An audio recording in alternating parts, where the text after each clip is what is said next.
Welcome to the Avert Your Eyes Podcast, where we talk with some of the most creative people within North Texas and beyond. I'm your host, Michael Gibson Jr. There's a few things I want to let you know about. First, the 2018 Asian Film Festival of Dallas is running July 19th through the 26th at the Angelika Film Center in Dallas's Mockingbird Station. Be sure to come check out some interesting films, meet some of the filmmakers, and be sure to say hi as I will be in attendance. For more information about the Asian Film Festival of Dallas, visit www.asianfilmdallas.com. Speaking of film, secondly, I want to give you an update on the short film that I've been working on and producing. As I am recording this, last night we did the final pickup shots for Allura, the short film that I've been producing. Earlier this week, I got to see a rough cut, and it's really coming together. We got to show some of the cast about the first 2 minutes, and everyone is really excited about this project. I can't wait to show it off to everybody. More details soon, but you can follow Allura Film on Facebook, Twitter, and Instagram to keep up on the latest about the film. And Allura is spelled A-L-O-R-A. Lastly, several Texas podcasters have come together to assist in a fundraiser for a nonprofit called Texas EQ Search with a raffle for the month of July 2018. Texas EQ Search is a mounted search and recovery team that provides volunteer horse-mounted search and recovery for lost and missing persons. They are desperate for funds. To take part in the raffle, all you have to do is visit www.texaseqsearch.org, and it's spelled TEXASEQUUSEARCH.org, and make a $20 donation. Take a screenshot of the receipt and email it to avertyoureyeспod@gmail.com by July 31st, 2018 with your name, and you will be in the raffle to win some gear from several Texas podcasters, including the Avert Your Eyes Podcast, All Crime No Cattle, Gone Cold Podcast, Whiskey Boy Radio, True Crime Fan Club Podcast, Swindled, Nerds from the Crypt, the Lone Star Law and Order Podcast, and so many more. This episode's guest is Ale Bonilla, the Hair Ninja. He is the founder and master stylist at Esoterica Studios. We met several years ago while studying improv at 4-Day Weekend. If you've ever met him, he's got a big mustache, an even bigger personality, and takes pride in the things that he does.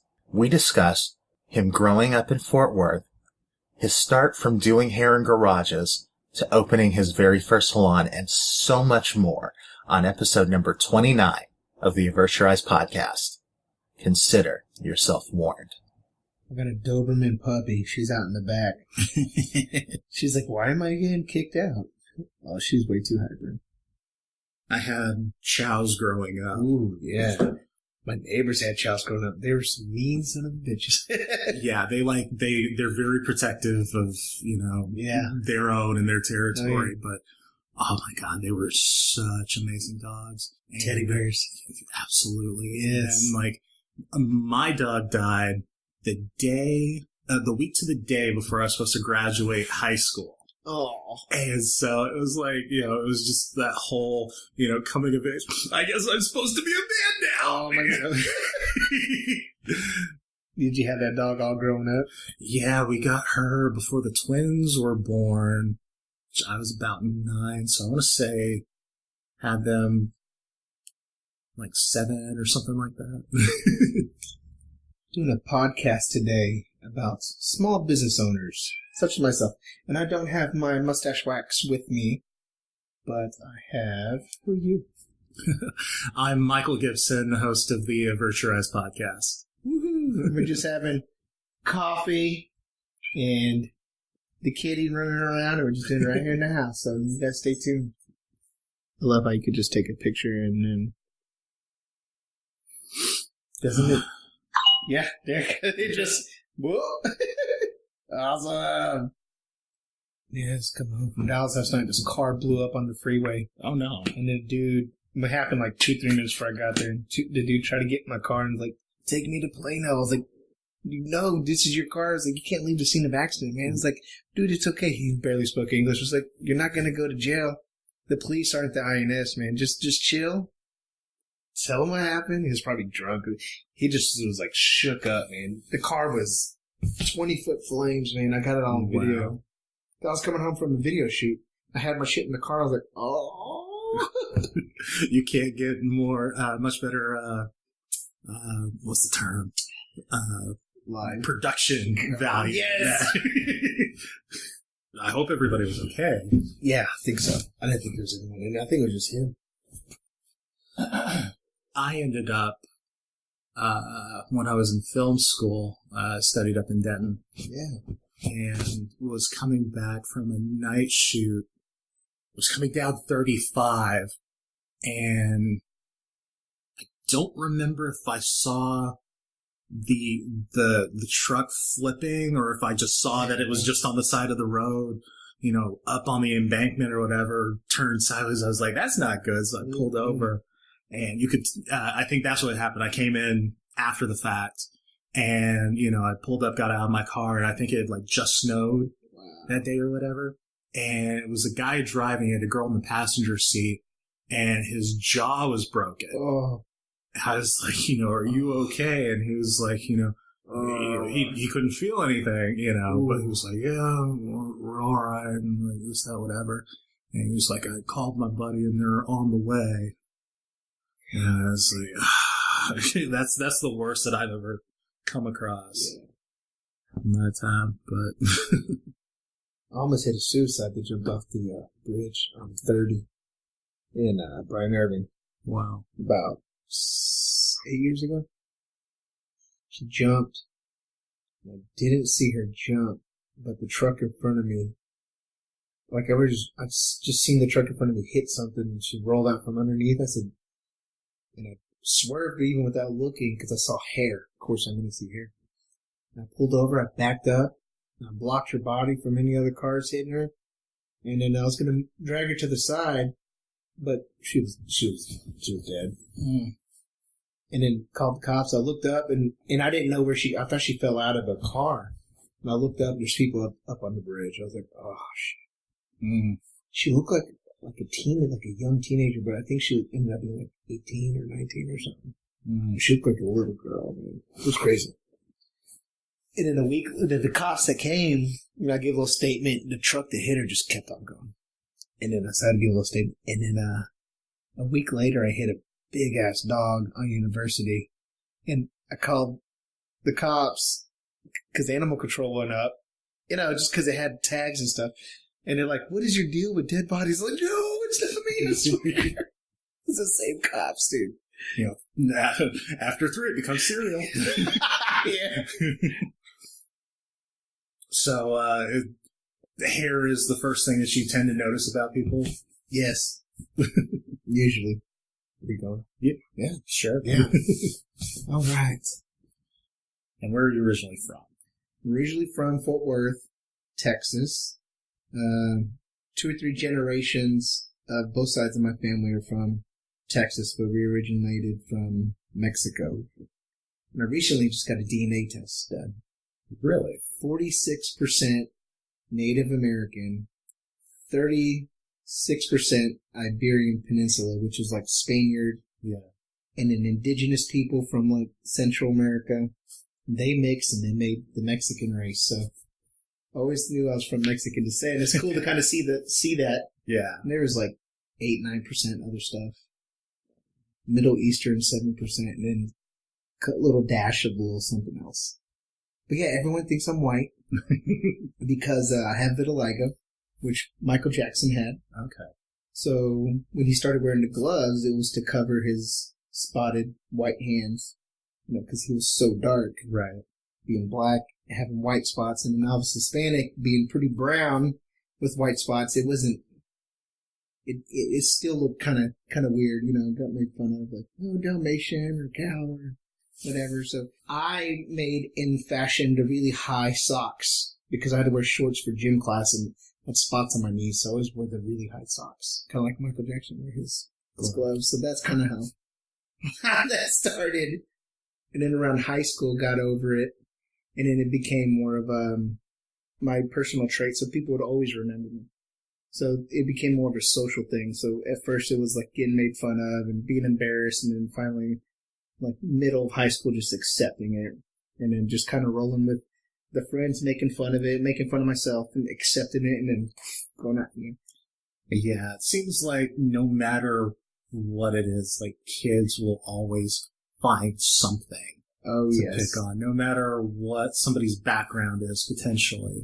You could try to do, everything you can as a parent to give them as best of an upbringing as they can and try not to give them crazy names. Like I remember I was, going back and forth with a girlfriend, years ago. She was like, she talking about kid names. She's like, oh, I would love to name a kid this. I'm like, can't name him that. Like, kids will call him XYZ. And we were just for hours.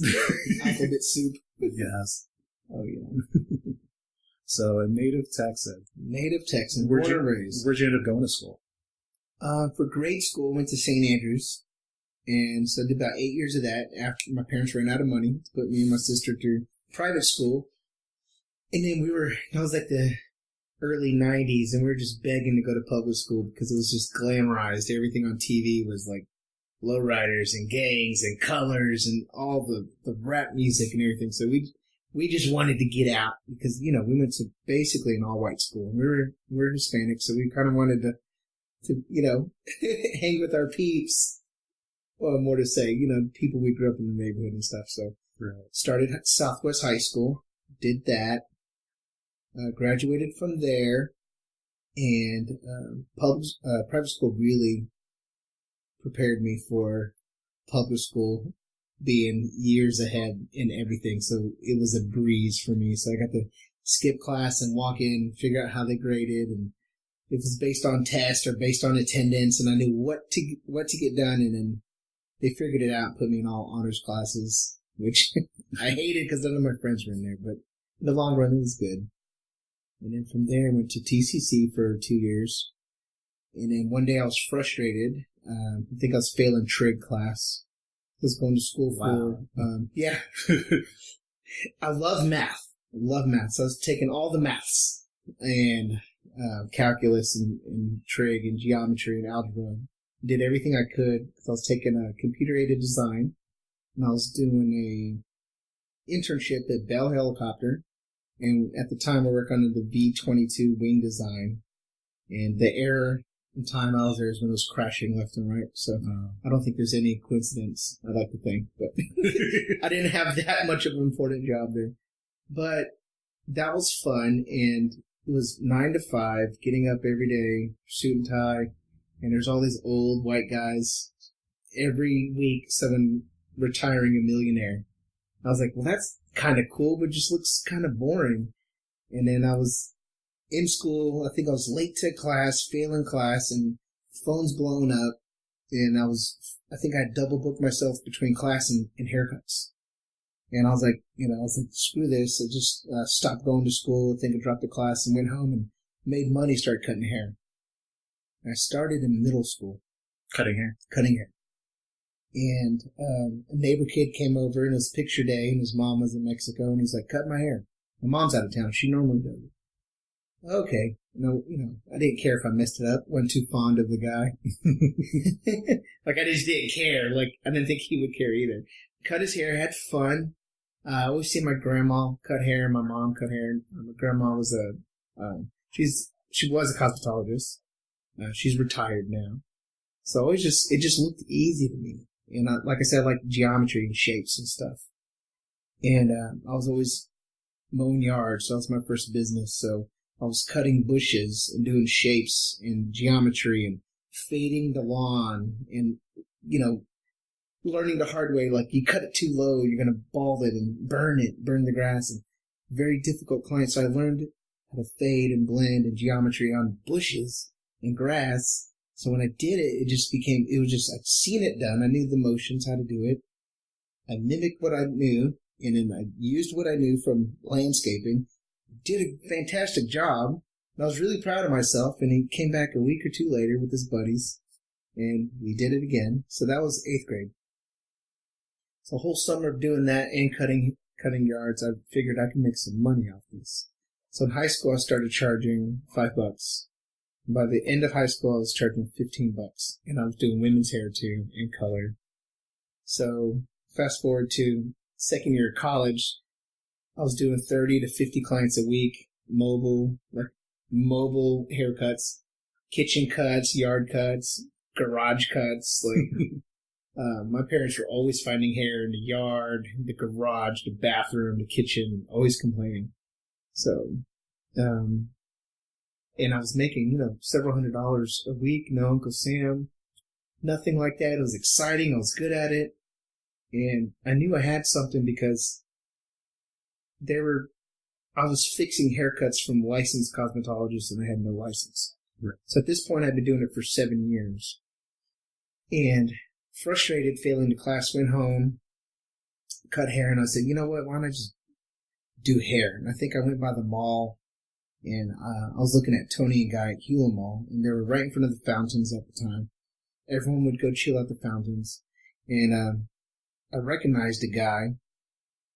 This guy named Jojo, a Filipino guy from the neighborhood. He's probably about 10 years older than me. So he was one of the cool kids, older, growing up. I saw him, and I watched him through the window, and he invited me inside. And I watched him, and was really interested in what he was doing. And he had told me to if I wanted to do it, go to school, and then he'd get me a job up there. And I never really wanted to go because I never knew straight guys were doing hair. You always thought, you have to be gay or they don't make a lot of money, or you're going to be around all these prissy women. And, so I didn't really understand the options. And then when I saw the options, saw that one of my cool straight buddies from the neighborhood was doing it, and his straight boss was cool. And of course there's an eclectic, then I started going to school to so many different types of people. Right. Every color, every age, every race. And so that, it's kind of like the military.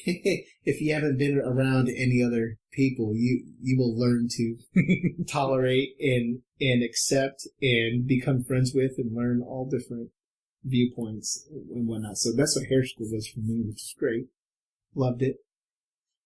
So that kind of pushed me in the direction to where I could do this and have a respectable career, because I always thought beauty parlors, seeing my grandma grow up, was all these little old ladies with perm sets and going every week, and I always hated going because it smelled like a spoiled rotten egg, or like a fart, and big hair and hairspray, and it didn't look very glamorous, and I had just left the whole mid-90s, everything's glamorized, low riding and gang banging, and of course I indulged in some of that too. So I wanted to do something cool because it's very sociable, very fashionable, and I wanted to do that. So I think at that time I was dating my high school sweetheart, one of them, and she went to a place called Le Duc off Forest Park, and I went in with her, and it was always like, we're going to go to Le Duc. We're going to go to Le Duc and get our hair done. And it's like $70 or $60 or something. And I was like, man, I only charge $15. That's a lot. So I was like, who's this like gay French guy? Tall and handsome and whatnot. So I went with her one time, and it was like this little short, funny looking Asian guy. And he would just, a little bit of an accent, very direct and super confident, and went in, and I was like, he's like, hey, I'm Duke. And, look, his name, I think he's Vietnamese. So his name's Duke Lay. And then he changed it to Le Duc. So I loved it.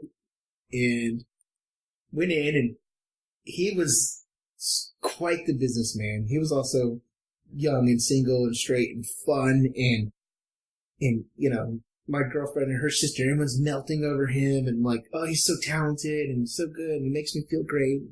Loved it. And he said, I went back like a week later after talking to JoJo, and I went in and said, hey man, I want to work here. He's like, all right, you have a license? Yeah, of course I have a license. I think I was 19 at the time. Pulled out my driver's license and put it on the table. And he said, hold on. He's with the client, everybody. He's talking to me. They're busy. He has everyone gather around the front. He's like, he got them all run over to laugh at me and be like, look, I asked him a license plate, his driver's license. They all got a kick out of it. And I'm like, well, I have like 30, 40 clients a week right now. I could just, come in and start doing some barbering while I'm learning everything else. He's like, well, you have to have your state license. And I was like, oh, okay. He's like, can I just take a test? I already know how to do hair. He's like, no, you got to go get 1,500 hours. And he's very direct. So he's like, go to Ogle, go to Ogle for a year, go to Tony and Guy for a year, and then come see me. I'll give you a job, give you 60% commission. I was like, okay. So, literally went to Ogle for a year. Went to Tony and Guy. 1 year turned to 3. Ended up loving the culture there. It was a really fascinating company. Some of the owners, their brothers, it runs in the family. They started overseas and came over in 84. And they had gone bankrupt a couple times in L.A., but then in 84 they made it big in Dallas. Yeah. Their first salon was Cherry Lane in Dallas. And it was Anthony Moscalo and Bruno. And the whole family, I think it was 4 brothers, and their father was a hairdresser in Britain, but they're Italians. And I believe one of the wars, they ended up in Britain, in England, and started over there. And the sons just made a huge name for it. Blew up in Dallas. Yeah. And so I joined the company about 15 years after their inception, and they were still just rocking and rolling, doing all the, they might have had 50 locations in malls at the time. That's when the mall was the place to be, the 90s. And started there, really liked it, a lot of education, quickly moved up the ranks, became the educator, got to work, got to teach 3 different salons, got to open a couple salons for them. And then after about 3 years, I decided that I wanted to do color as well, because at Tony & Guy at the time you could only cut or color. So I had to choose, you had to be departmentalized. And why was that? Why do you think that was? They want you to be a pure expert at what you do, and they want to departmentalize. Now looking back in retrospect, as a business owner, the reason for that, I believe, is because it keeps turnover down quite a bit. Because one, you're a handicapped hairdresser. You can't just go out and work for yourself. You'll lose half your clients. Half your clients are going to stay with the hair cutter. Half your clients are going to stay with the hair color. And then if I go on my own, now I need training because I only know how to cut or only know how to color. So I didn't want to be a handicapped hairdresser. I wanted to learn everything I could before I opened my own spot. So when I started Ogle Hair School, that was 1,500 hours, and I was 20 years old. And I'm the type of guy that writes down all my goals. Every 5 years I have a goal, and then I have a yearly goal, and a monthly goal, and a weekly goal, and a daily goal, and always done that. I think that was something I learned in private school a long time ago. My father as well. He always got shit done. And when I turned 20, I was telling everyone, I'm going to open my own salon. And I was at A and I was just seeing Z. I was just blinded by the goal. And when I started the hair shop, Leduc was like, oh, just do steps 1, 2, and 3 and come. And then Jojo at Tony Guy was like, just come over here.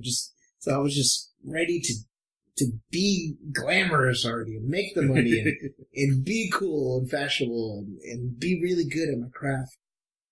So when I started hair school, I was like telling everyone, oh, I'm here because I'm going to open my own salon. I'm here because I'm going to open my salon. And that was the story for 5 years. Well, I'm just here because I'm opening my own salon all the time. That's just all I said. And, I was like, I'm going to do it when I'm 25. And I'm here to get training. I'm here for this. I'm here for that. And I told everyone at school that. And nowadays, I go back and I speak every quarter at all the ovals, mostly the one in Fort Worth, but I speak to at least once or twice a year to all 7 locations in Texas. And they really like bringing me back to the one in Fort Worth because it's kind of like their success story. Like, this guy, some of the teachers are still there. This guy told me every day he's going to open his own salon, and we hear that 1,000,000 times a day. We're always just like, oh, yeah, good for you, As a facilitator, they got to pat you on the back and tell you, yes, we're all special. We're all going to be it, Oh, it's a lot of work. Any kind of small business, a lot of work. And started at Tony and Guy. I remember during my interview with John Smalling and one of my first mentors in the business, tall guy. I asked him why he became a hairdresser. He said he took a boat ride with a guy one day. He was wearing all these gold chains and had his shirt open. This is like the, early 80s or whatnot.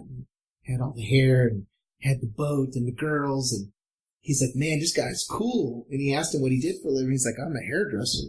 And that's what turned John on to it. He's like the women, the fashion, the fun, the social aspect of it. And that's always like what appealed to me as well. And I told him during the interview, I'm here for 1 year to train, and then I'm going to open yoke. I told him, I was just being very blunt with him. So 1 year turned to 3. And I remember when I quit, I said, I told you 1 year. He's like, I thought you were kidding, or I thought you were just being go-getter. I was like, no, man, it's time. So it was kind of it was a sad moment because they were my family and they had taught me everything I knew. And a lot of mentors there. So I try not to burn as many bridges as you can. But there's always a conflict of interest, especially in the salon world. It's like, at the time, client confidentiality was huge and there wasn't social media. And, that client list was worth everything. People were getting sued over it. There's not compete clauses and all this. So for me, on one end, I owed them everything. And on the other end, I'm hungry and I'm a go-getter.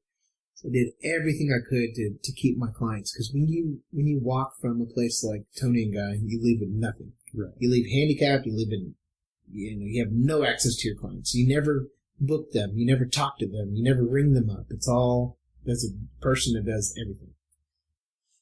So when I left, I had to get the word out. So I did everything. I ran a newspaper ad. I walked around to all the bars, all the clubs downtown. I walked around the other side of the mall and see if I'd see any of my people. I took the phone book and I called people because I remember some of my favorite clients' names. And I tried to put the word out, hey, I'm going to be leaving, try to get a hold of me or whatnot, which is, that's a little gray area there as well. And so I moved to a place, Christopher Walker, downtown. It's in the same building as where we did improv together. It's on the other side of Uno's. It's the UPS store now. Okay. It's across from the Worthington. And this guy had come to Ogle and was a guest speaker, kind of like what I do. He intrigued me because he was super confident, suave. Him and his partner came in. And these two guys were just cutthroat businessmen. So I'd worked for the corporation, and then and I thought about he wanted me to come there, and he had met me at school with a buddy of mine I went to school with for a little bit named Jose. And Jose was his top dog, and they took me out and wined and dined me, and they were just the coolest guys ever, and they're making money, and they're buying $300 bottles of wine and paying for steak and sushi and all this, and flirting with girls and all this stuff. And I was just like, man, these guys are fun, And they're like, we'll give you a higher % commission. We'll teach you how to color. And of course, I gave him the story. I was like, okay, I'll do it for a year, but I'm going to open my own salon. Same story, told him. He came in and he's like, we're going to train you. And I was used to like boot camp, very strict. My training was every Tuesday night for a year, one haircut. For a 4-hour haircut. and like very methodical, very almost Sassoon based. They have their own cutting. Tony Guy had their own cutting terminology and methodology and whatnot, and learned that. But I didn't know the color aspect, so I thought I was going to get these awesome classes. Come to think of it, even though I left with nothing, I ended up getting a huge following, huge out the door. So they were right on their investment with me, and I got in, and I was telling all my clients, I'm not going to color for 90 days because I had to take classes.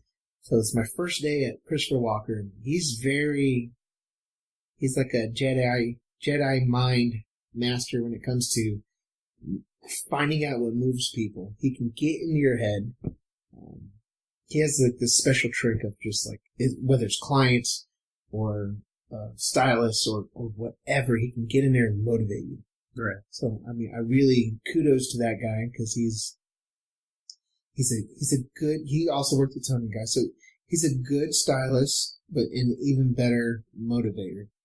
So he motivated me to get there, and he said, you can do it. I'm like, well, I've never been trained. It's my first day, and I have all these people. And he'd walk up during a consultation. Ollie's going to color your hair today. Because, and they're like, oh, I thought you had negative training. I was like, and he's just like, saying all the right words to make them feel comfortable and just dragging me in the back and saying, she wants to be blonde. Figure it out. She wants to be red. Figure it out. And I was just sitting there, like, scared to death, shaking. And everybody there was a team player. They all helped me figure it out. And I learned through vital necessity. I was too proud. I was too good at what I did to screw anyone's hair up. And of course, I'd been around it. I'd always seen it, but I'd never been formally taught it. So kind of like when I first doing clipper cuts, I'd seen it. I knew the motions. I hear the stories. You hear like the horror stories of don't ever do this, don't ever do that. So that was my training. To him, that was my training, just getting out there and doing it. So I got out there and just did it. And the first couple of days, he just mixed it and handed it to me. He said, go. He'd just go. He'd just kind of wave his hand at me and just go and kind of push him by the shoulder. And I had to just jump into it. So he's like, okay, now that the fear's out, we're going to teach you. It's like, oh, man. Gave me a little bit of homework, studied. His way of teaching was very like, we're going to get paid to teach. This $200 color, cool. We'll go mess it up first, and then I'll show you how to fix it. Or do the best you can. I'll tell you how to do it better next time. Let's go ahead and get paid first. So it was a very different. I went from this huge worldwide corporation to this small mom-pop place to this cutthroat business guy to like a company with like HR and like rules and regulations to like this like we're going to do it however we need to do it. Mini gray area place. Oh, man.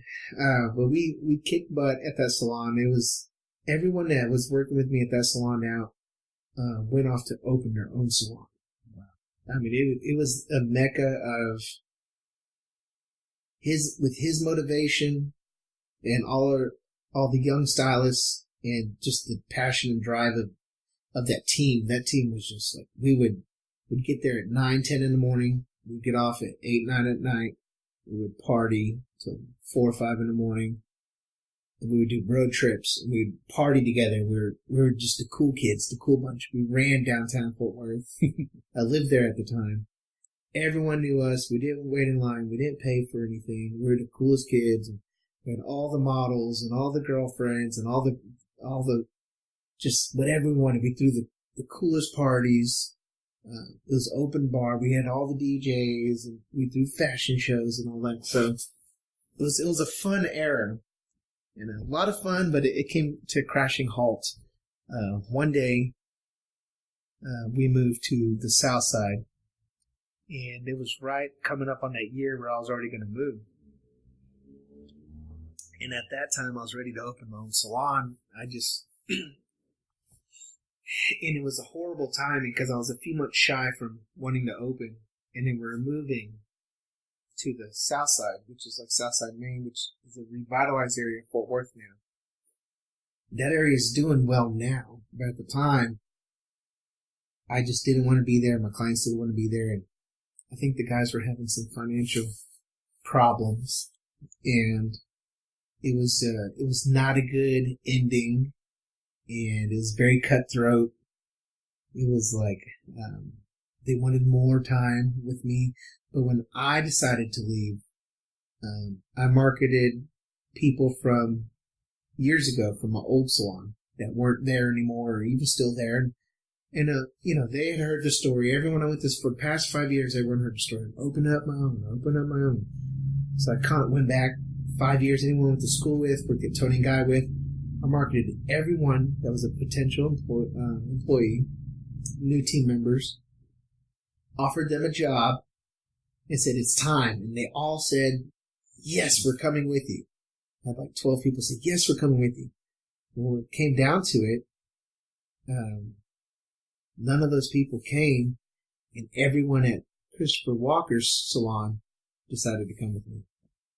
Every last one of them. And I didn't invite them. I didn't ask them, but they wanted to jump ship as well. It was kind of a mutiny because they didn't want to be, I think the business at the time was under some stress, and then with the move, and it just wasn't being operated to its full potential like it was that we were used to. So they wanted to move, obviously, and they saw the passion and drive I had. Well, they came with me. So it was kind of like we had to quit all at one time. Then we're salonless, we're homeless for about 90 days. So we all did our own thing for about 90 days, and I said, I'm going to open up the salon in 90 days. So there I was, 25. 5 years later, exactly 5 years later, at the same location that I went and talked to Le Duc at Forest Park, the corner of Forest Park and Park Lane, I believe, by TCU in Fort Worth. I walked in and was talking to the guy, and I had a 5-year goal, and 5 years later to the date, I walk in and buy that salon. And at the time, he was selling it and moving on to bigger, better. And me and him would see each other every once in a while. We were just laughing about it, how young I was and naive, and and how bad I wanted it. And 5 years later, I'm in the same spot. Now I own that place. And just being young and no credit or anything,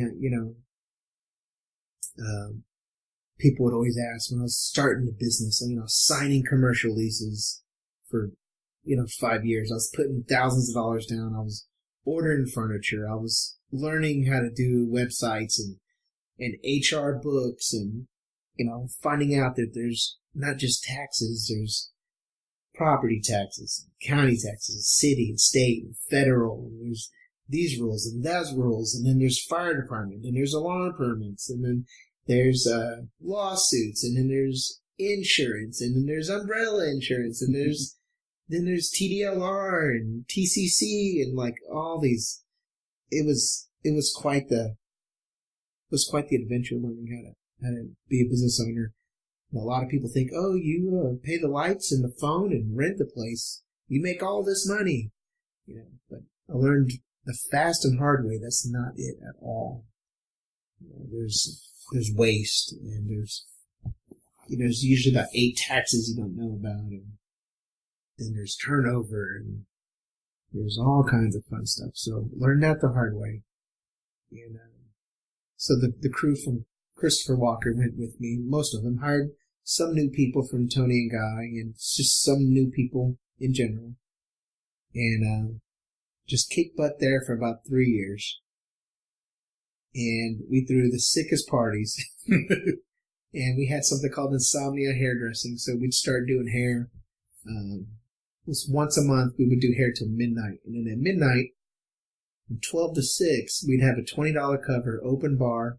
And like I said, we knew everyone in Fort Worth. We'd hire the hottest bartenders to come in. We'd take the door off the hinges to the office, and there's really cool black lights and stuff back there. And the window to the office was a 55-gallon fish tank, and we'd clear all the furniture out. We had just like hard concrete floors.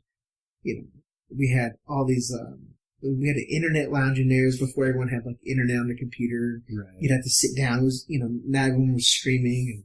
And I had two MK5s. I had a sound system, which, Technique turntables. And so it got out quick. I mean, there weren't any after hour clubs in Fort Worth. There weren't any underground clubs, no dance clubs. And that was when the rave scene was pretty big in early 2000s. And, we would throw these parties, and there's a couple of like unwritten inner circle, like cultural rules that we had.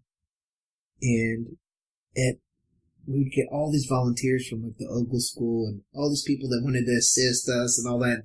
We'd have this huge work team. Everyone had a job. Your job is to make sure no neighbors complain, keep the police out, or do this or that, or, then we learned the hard way, let's just hire the police, because we don't want any trouble. And we'd have a door guy, and he's very specific, like, we got to keep it, keep the ratio good. We don't want to riff-raff in here, and, you could charge people more or less. And so there was kind of like a written rule of how much you paid to get in. So it was usually $20. It was open bar. But if you were a DJ just getting off work at a club and you walked in with your crate of records, it was free. So that was kind of like the thing. And then everybody would come. Everybody. And then if you were in hair school or your hairdresser was $10, everyone else was 20. If we didn't know you and you're obnoxious and you look like trouble, we'd charge you 30. So that was kind of the thing. We'd always have some intimidating looking people at the front. We'd pack in 300-400 people. And usually around 2 or 3 in the morning, we would turn on some of the lights and we'd offer people haircuts.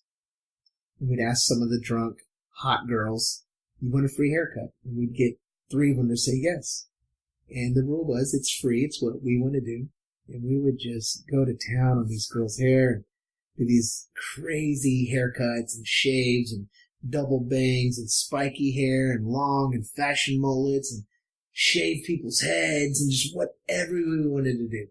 Anything went. So like these parties were like just super hype. I had bought an old Coca-Cola machine and stocked it full of Shinerbach and Rolling Rock and it was just a cool fridge. It dispensed glass beer and sodas and water and all that. And we had coffee and we had an old Pac-Man and Galaga game in there, and we had live music all the time. So, the salon was bright orange and red, and we threw just underground parties. So our clients were like, there was nothing like that at the time. So I named a salon Esoterica. And where'd the name come from? At the time, I was just looking through the source, and I narrowed it down to 3. An ex-girlfriend of mine, Amanda Williams, she liked Esoteric. And then she said, there's a Greek version of it called Esoterica. And I liked it. It sounded like our own planet. And esoteric is like meant for or understood by the chosen few. So it wasn't your mom's beauty parlor. It wasn't what I was used to growing up. We weren't doing perms and big hair and roller sets. It was all, to us, it was about the hair. Yes, we're going to be the best at our craft. We charge good money. We're going to be the best we did. We were so competitive within ourselves. We'd have monthly competition just between ourselves. So we had that we're going to be the best mentality.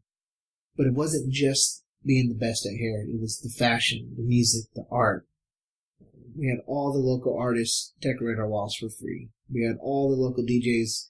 If they played Friday night at the Poorhouse or at the Liquid Lounge, they were paying, Tuesday day for us, So everyone, we had dozens of DJs and we had a different schedule, different times. So we had that. We had our art where change out every other month. We did all the service industry because we were always at the bars and the clubs. So we did all the owners there, the bartenders, everybody. We were just like the mecca for artistic freedom. Like we were just art based. So we'd have art shows and spoken word and just everything you can think of in that little tiny salon. So to me, growing up doing hair from 13 to 20, moving around, living with my dad and stuff, I turned the garage into like a hangout. And it was like Ollie's Garage. And, I had about 30, 40 clients a week, because mostly guys, I'd fade them up, and they'd always bring a friend. And their friend would ask, can I bring a friend? It's like I kind of felt like a drug dealer, like, well, are they cool? It's like, well, are they cool? Do they got good hair? Are they going to pay me? It was kind of like, well, who are they?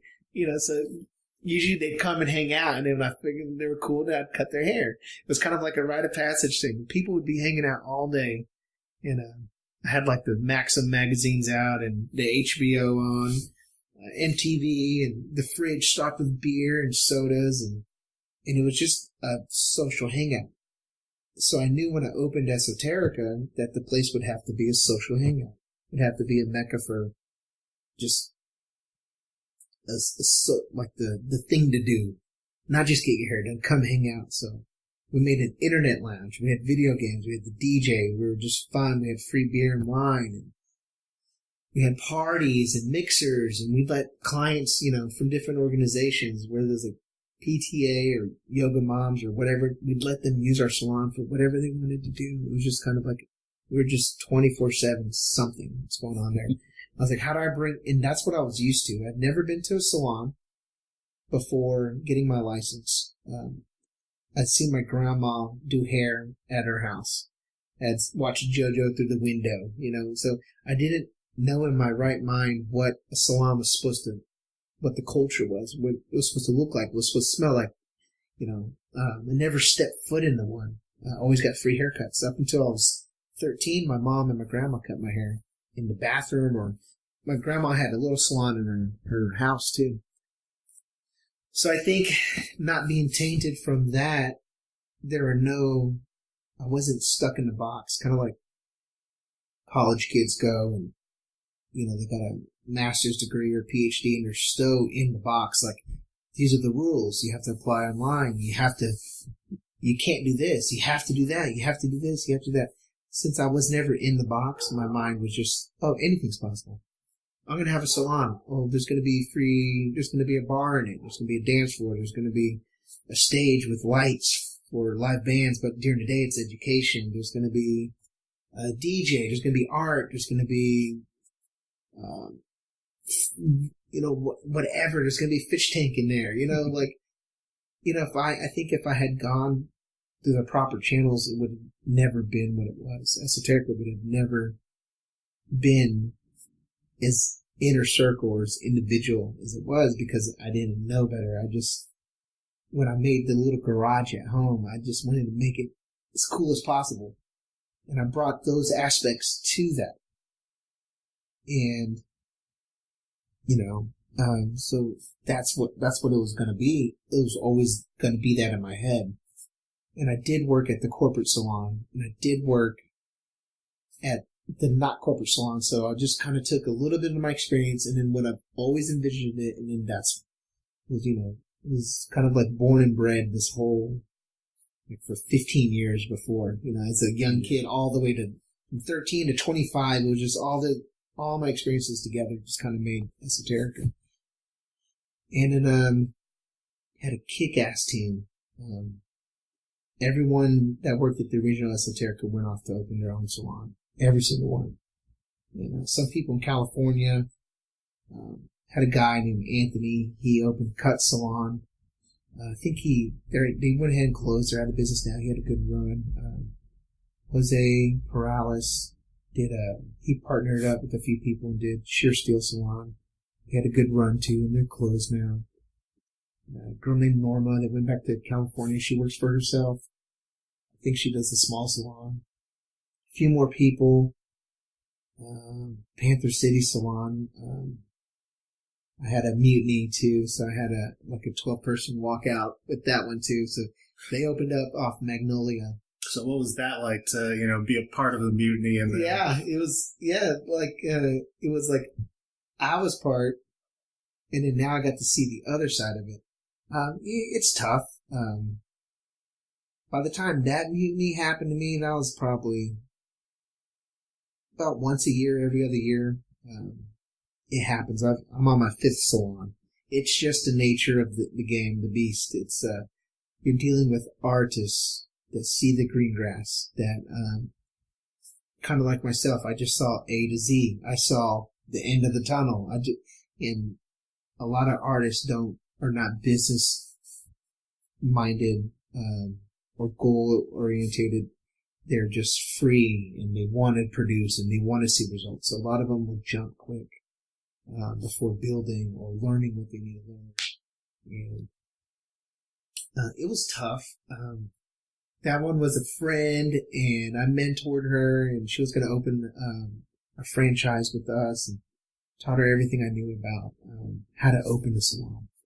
And then when we had a falling out, and she opened the salon. And then, I stick with my guns. My rules are my rules. My culture is my culture.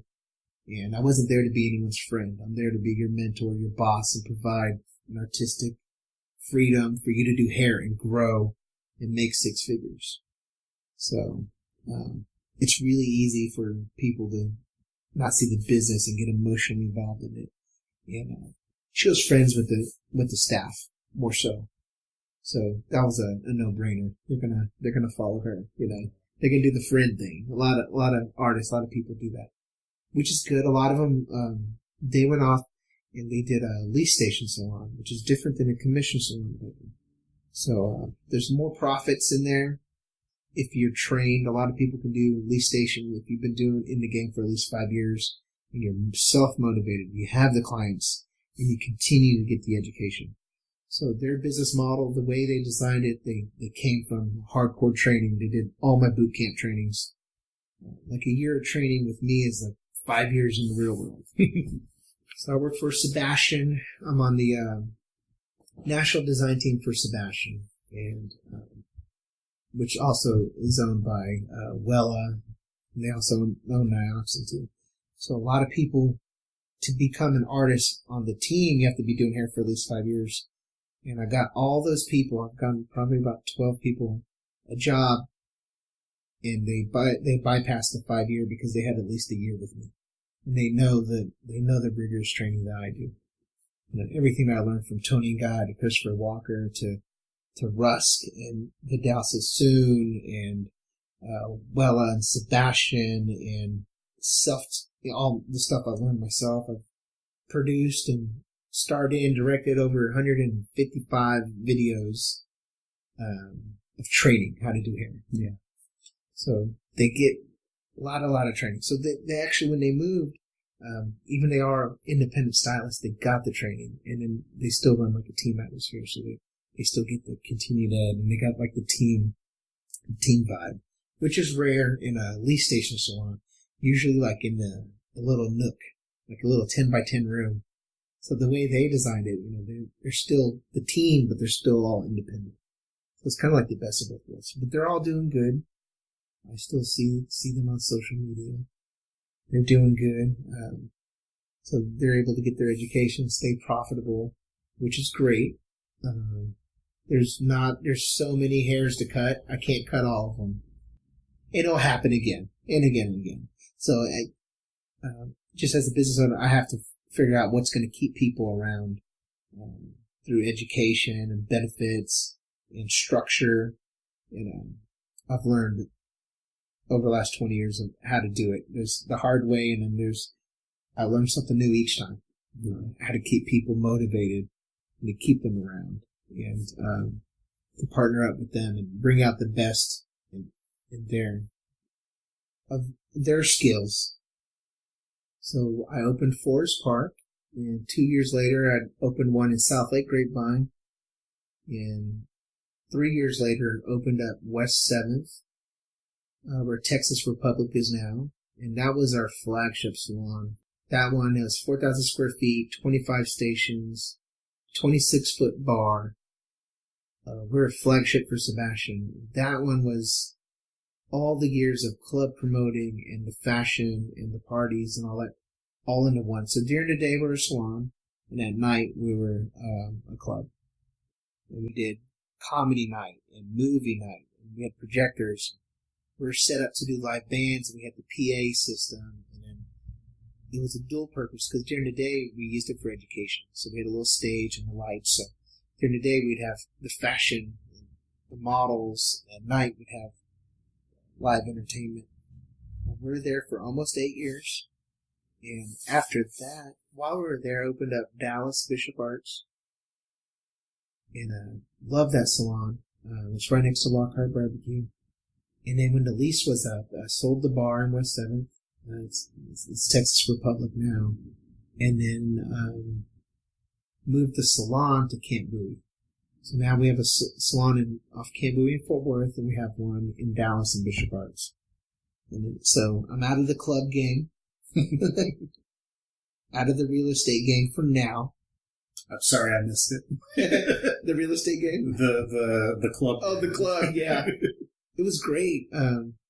We've done improv there. We had really big bands come in. Ike Owens from the Mars Volta, the keyboardist, he was there. We had Black Tie Dynasty play. We've had a lot of NFL players there for parties. I mean, we were the first bar or club in West 7th, and now there's 30 of them. At least. It was a little nuts. Taxes went up. Competition went up. Parking was nuts. Being in West 7th was the Wild West. When we were there, we were loud as we want. We had front row parking, whatever we wanted. As the years went on and it got busier, there's a lot of smash and grabs, a lot of break-ins to the salon, a lot more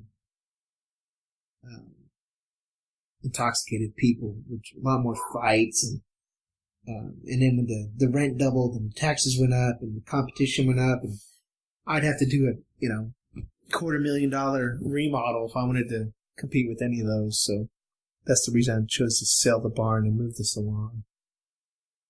And just being out of the bar business is great. I'd do it again in my 20s, but not in my 30s. That's what I always say. Do you have any advice or a motto that you tend to live by? General advice and motto. My credo would be work hard. All the successes that I have now is all through hard work. And learn from your mistakes.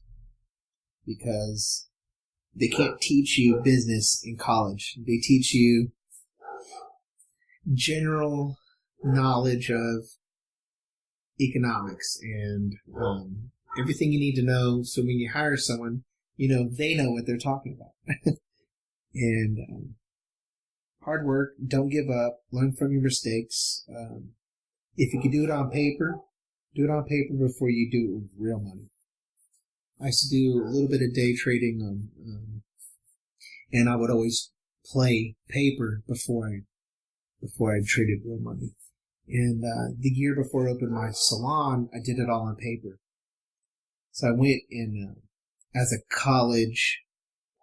It was disguised as a college paper I was writing, and I went and interviewed about 6 different salons. Tell me how'd you start it? How much did it cost? How many square feet? What's your utilities? What are your taxes? What's this, what that? And I took a mean from everybody's, and I put it on paper, and I took my expectations, high, medium, low, and I did it all on paper for about 6 months. And when I was profitable, that's when I decided to open it up. So if you want something bad, just don't give up, work hard, and learn from your mistakes. Like I said, Tony and Guy came over twice and went bankrupt before they were successful in Dallas. And that was always a story that stuck with me, because any of my failures, I was just like, oh, well, I'm young enough to screw up. I can learn from this. What do you think were some of the pitfalls for somebody wanting to go out into becoming a hairstylist or even a salon owner?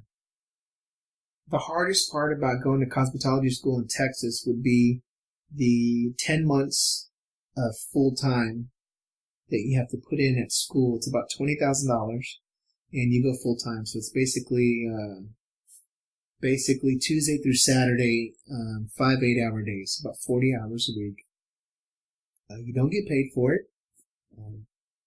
You might make $20 a week in tips, If, but you're doing, you can't really depend on that. That buys you a lunch every once in a while. The hardest part about that is having financial backing. So when I went to hair school, I lived with my father, and he said as long as I'm in any kind of trade school or college, I would never have to pay rent. So that was my saving grace up until I got my own place. And I think when I turned 21, I bought this house, actually the one we're in. And it was one of my first real estate investments. So before I did the salons, I did a few real estate investments. But you have to have savings or financial aid or Pell Grants or a part-time job that you can just hustle at night on the weekends. So when I was in school, I was working at the movie theater. So very late hours, weekend hours.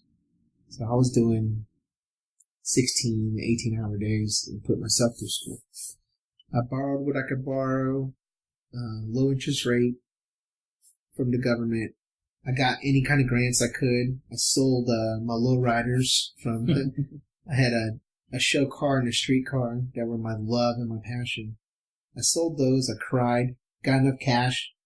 Put myself, through hair school, and I still worked part time, full time. Was hustling all the time, cutting hair, working at the theater. You just have to have some kind of backing to do that. Whether it's a husband or some roommates or a part-time job or savings or any kind of loan you can get. It's kind of like when you're in master's or getting your PhD, you can't work. Yeah. That is your job. A lot of people go into debt with that. Luckily, I worked through it, so I didn't have any debt, which is great. A lot of people, leaving college are going to have all this debt. So if you can make it through hair school, you have the financial backing to put in 40 hours a week that you're not getting paid. And the next thing is staying motivated, getting your license. You have to take your test, pass to get your license, and finding a place you can call home. So I recommend stylists go to at least 3 to 6 salons and volunteer there. Interview with them and see how they treat you, see how they treat their clients. Find out what kind of benefits they have, if any. Most salons don't have any benefits. Find out what kind of education, if there's travel, or if you can move up, and how the pay structure works, if they're paying your taxes or you're independent or whatnot. Finding a good place and sticking around at least 3 to 5 years and building your education, building your clients. The biggest downfall stylists do is they jump around every few months to different salons. Each time they do that, they're just killing their clientele and their reputation. And it's just, don't make a move. If you're going to work somewhere, make sure it's going to be home and you're going to work there. There's a salon, Shelton's. They've had lifelong staff there. They're doing something right. There's people that work there for 30, 40 years. A lot of people. You don't tend to, even outside of the hairdressing salon business, that's not something that you typically hear of nowadays. And jumping around? Just people staying in Oh, yes. Yeah, it's the information age.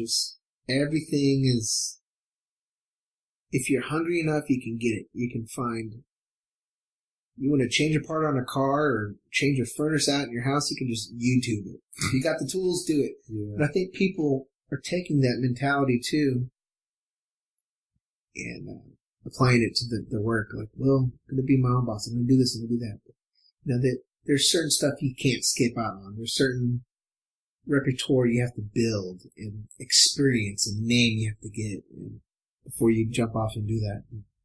I'm a prime example of that. If I had opened, Christopher Walker told me I wasn't ready at the time. I was too green. So did Tony and Guy. You can't open your salon. You're too green. They were right. I had to wait. 5 years was a sweet point. That was my goal.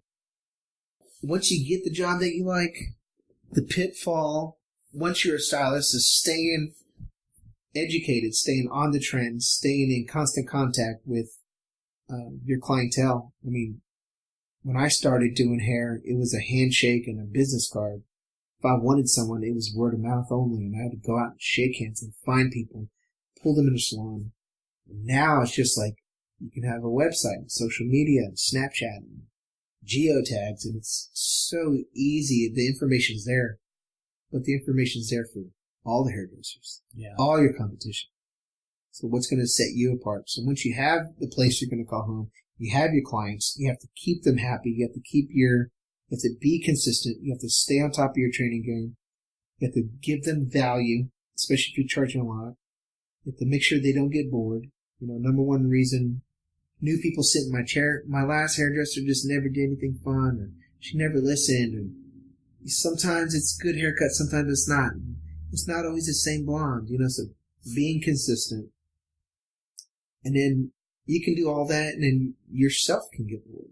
I see a lot of people just lose hope, lose passion, just give up and stop coming to work and stop looking good themselves. And you gotta keep it interesting for yourself and your clients. And you gotta raise your prices every few years and stick with the inflation and stay on top of the fashions, the trends, in the internet. Well, you mentioned happiness earlier, so how do you define happiness for yourself? Happiness for me is not having to work a day in your life. I say it takes hard work. And what I mean by that, it's not that I'm going to work 9 to 5 wearing a business suit like I did as the apprenticeship with Bell Helicopter. I hated that. I hated it. That drove me to want to open a salon. Hard work is in to me, hard work is your daily routine, what you're going to get done, your dedication, your motivation. And I call it work because people will understand that. And, getting up early, getting enough sleep, doing your social media posts, talking to your team, educating yourself, staying up to date, and having that consistent routine. And then setting goals to stay on top and ahead and be a better self tomorrow. So happiness to me is not having to work. As in, I don't go to work. I go and I play and I build relationships and I get to mentor people and I get to hang out with my mentors. And then I get to capture it on photography and I get to capture it on video and I get to laugh with clients and cry with clients and I get to start people's careers and teach them everything I know and watch them have these epiphanies when they finally understand something. I always call it when they go through my boot camp, it's like Neo in the Matrix, seeing the Matrix for the first time and seeing everything in the numbers. And when I'm teaching these Wella numbers, this color to these students, and they finally get it, and they don't look dumbfounded. They look like an epiphany. They can finally speak Mandarin. They know Kung Fu. They know how to do it. They love it. I love seeing people's aha moment, teaching it. So I met an artist one time. He has his work in my shop, and he tells me he's an old hippie. He's probably 60 something. He's been a starving artist his whole life. He's great. His like I said, his work's in my shop. And every time he sees me, he goes, I envy you so much. He goes, you're an artist who you get paid consistently to do art. Your art's always changing. It's walking, it's talking, it's advertising for itself. Because I envy you so much. Because you know how hard it is for me to just come up with something and put it on the wall and have someone buy it for $500 or whatnot. So, and he's right. So to me, it's always about the culture of hairdressing. Yes, I love hair. I love the science, the chemicals of it, the geometry of it. I love how I change people's lives, like beauty changes lives. Like, people could be going through a divorce, or they could be sick, or they could be newly single, or they could just had a baby, or they just moved here, they just got the new job, or they just got fired from the job, or anything. I can make or break people's ego and their self-worth. And it's just, I've made hundreds of people cry with happiness. And just watching people's the confidence, and they get the job, and they get the new boyfriend, and they get the flirtatious looks, and they feel pretty, and they feel confident. I mean, you just do that little something for someone, and they go off, and they can, who knows what you're going to entail for that person. They're going to get married, or get a promotion, or be nicer that day because they feel better about themselves. Or a new cut and color is going to inspire someone to go on the diet, or dress better, or be nicer. It's just like it. I have people that sit in my chair and they're just broken because their hair is just crap, or it's been messed up, and they're just crying. And it's an emotional attachment. It's like the one accessory you get to wear all the time. It makes or breaks you.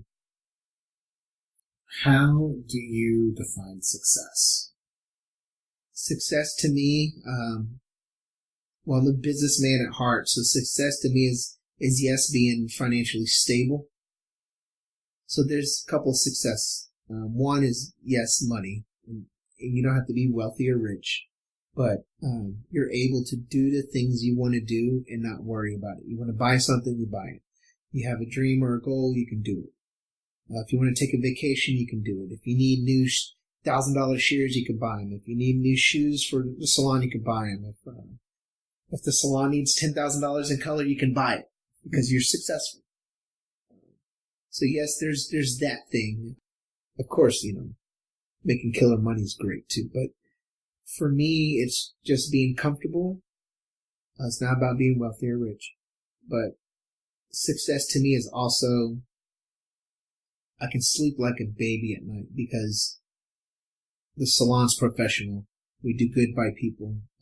We make the clients happy. I'm happy. I have a wealth of knowledge and education, and I get to share that and build careers. And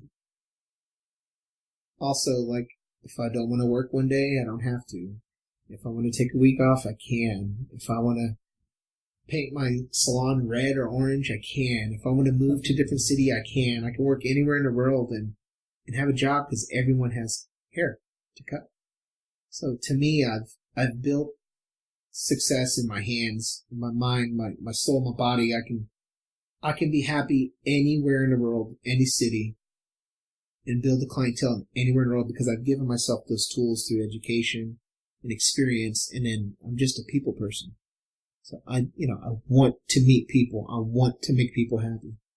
So if I change 10 people's lives a day for 20 years, that's success for me. That's changing people's lives through beauty and confidence.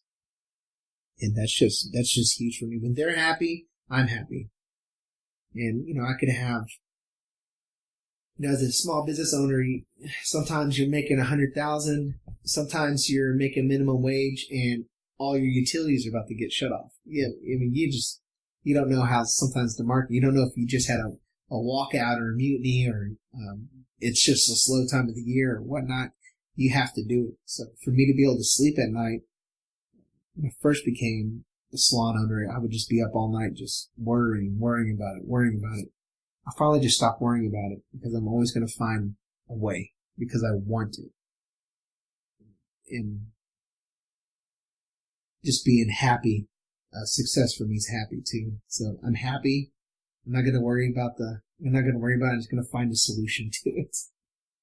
My pet peeve is excuses. Can't stand excuses. What's the worst excuse? Oh my God.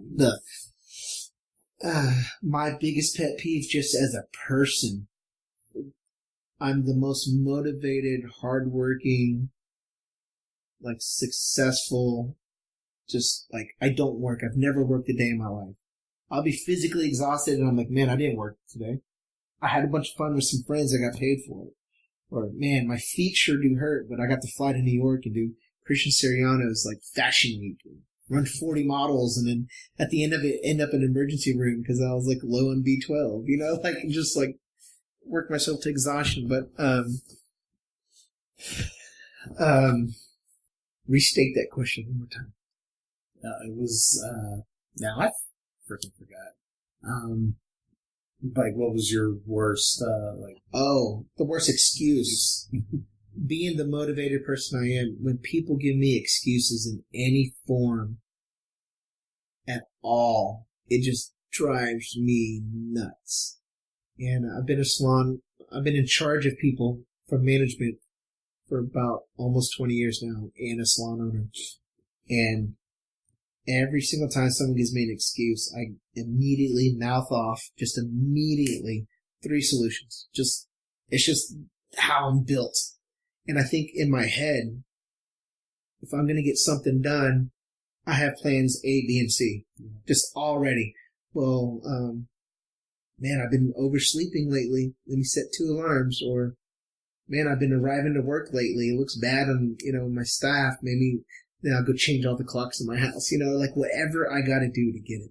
So to me, the excuses on just the why.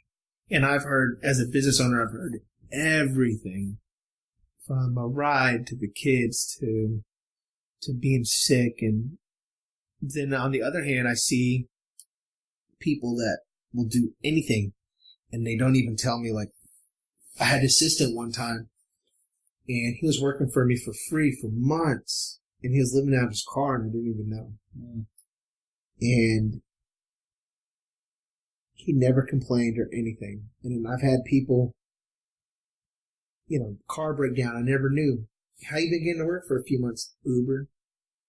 I was like, that's expensive, So then when I see the people not complain and give no excuses and do everything I can, then I'm more empathetic towards those people. I reward those people more. It used to upset me when people would just have the excuses, and I would spend 95% of my energy trying to be like, why? Well, why? Well, why? Not everyone's going to be like me or like you or my mentor or anyone else. And that was my biggest struggle for probably my first 10 years of business, is letting that go. And it's only been a few years that I actually let that go. And I use that energy now and redirect it on the people that are doing good, which it hurts my heart to not just be like, well, why? Well, what? Here, do this, do that. I transfer that energy to someone who wants it. And so much better atmosphere at the shop. If you don't want it, then I'm not going to waste my time with you. That energy, I'm going to go off on you. So I'd rather just use that energy over here. That was tough. That's just tough. Dealing with that. And then, lastly, what would you tell your younger self? Oh, man. What would I tell my younger self? I would tell my younger self to invest into real estate more. And I would also tell my younger self to look at the bigger picture and take those frustrations with everyone else and just realize that not everyone is me, not everyone's you, and use that energy appropriately. I spend a lot of time trying to motivate other people when it's just not going to be done. If they wanted a new car, they'd have it. If they wanted the better job, they'd have it. If they want to be as good as me in cutting hair, they would have already had it. And a lot of people are given opportunities and they can't. So I wasted a lot of time doing that. So I would tell my younger self to find the good in people and find their strengths and build their strengths. And just use their strengths and just don't worry about the weaknesses. They either want it or they don't. That's that. And real estate. I did a lot of real estate young, and I lost a lot of it. Yeah, probably just those two. Is there anything else you want to? Yeah, if you want to get into the hair world, it takes a lot of self-motivation. Because at one time or another, you're going to be your own boss. Even when you have a boss, you're still your own boss. You're in charge of, the salon's going to give you, for the most part, hopefully education. They're going to they're going to match your taxes. They're going to give you the receptionist, the chair, the mirror, the products. They're going to give you the atmosphere in the home. But at the end of the day, yes, you have the boss, but you're your own boss. And if you're not busy, it's your fault. You need to create that for you. Like some salons will get walk-ins and advertise for you, but it's at the end of the day, it's if you want it, you have to get it yourself. So you have to stay current on social media. You have to do a good job and keep training yourself and get those referrals. Every day is a new day. That person could be saving for 6 months, $300 to get their biannual haircut in color. So you want to give each person the same experience. Make it fair for everybody. Keep your drama at home. They're not paying for that. They're paying for the experience. Like those same experiences I had. I went in and talked to LeDuc or JoJo or, all those people. So, yeah. Work hard. Work hard, but don't work a day in your life. Do the motions, but enjoy. If you enjoy what you do and you're successful, then it's playtime. What's your website, social, all that? So you could find me on Facebook, Twitter, Instagram at Ali the Hair Ninja or Ali Hair Ninja. It's ALEHAIR and then Ninja. And that was going to be one of my questions too. But where did that nickname come from? Well, growing up, when I was younger, I was about 7. I started karate class. Went as far as I could do that up until high school. And always thought I was a Ninja Turtle growing up. I also worked at CC's Pizza, and I was really fast. And I would cut pizzas. That's like the Vanilla Ice song. Slice like a ninja, cut like a razor blade. Right. So fast. So fast. So the DJ say, damn. Okay. So I was really fast at what I do. And I spent 20 years in martial arts. And then when I started doing hair again, I got back into Brazilian Jiu-Jitsu and Muay Thai kickboxing and just was always around martial arts. Love everything about it. Like the true 80s kid, Karate Kid, Ninja Turtle 90s growing up. And which one was your favorite? Oh, Michelangelo, for sure. Cowabunga, dude, of course. Cowabunga. I had the nunchucks, the bow staff, the sais, the throwing stars. I used to manufacture my own weapons at home in my garage. My mom would get pissed because at the time they were making wooden broomsticks back in the 80s, 90s. It's all everything's plastic now. Yeah. I used to use my dad's electrical tape and make weapons out of that. So just being with martial arts, always having longer hair. Then when I grew my facial hair out, I looked kind of like off Kill Bill. What's that guy's name? Not Pad Thai. The ninja dude. Yeah. So I grew out this killer mustache and I had this long hair. And when I smile, my eyes are real small. And always been into martial arts and I'm fast at everything I do. And from cutting pizza to cutting hair to cutting yards to everything, just always had such a sharp and then all the, the weapons training and all that. So, it was kind of my nickname. And they used to make fun of me at Christopher Walker because I would flip my shears and they would say that I was one of those anime characters, like pulling my sword out of my back, like sheathing it out.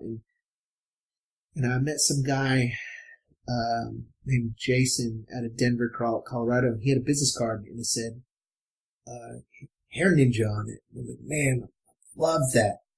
And, he lived in a different state, different city and all that. I was like, man, I'm totally stealing that. And I took the name and I put Ali, the Hair Ninja, not just Ninja. So that was kind of how it came to be. So, but then it got a little bigger than I intended it, the name. So I did I did Next Level Stylist and I did all those training videos for Ogle for the whole state for about 4 years. It was like Ali the Hair Ninja. So then I just branded all my stuff Hair Ninja. Got back to that Jason guy and he was a little pissed about it. And I was just like, Googled it and there's like dozens of hair ninjas out there.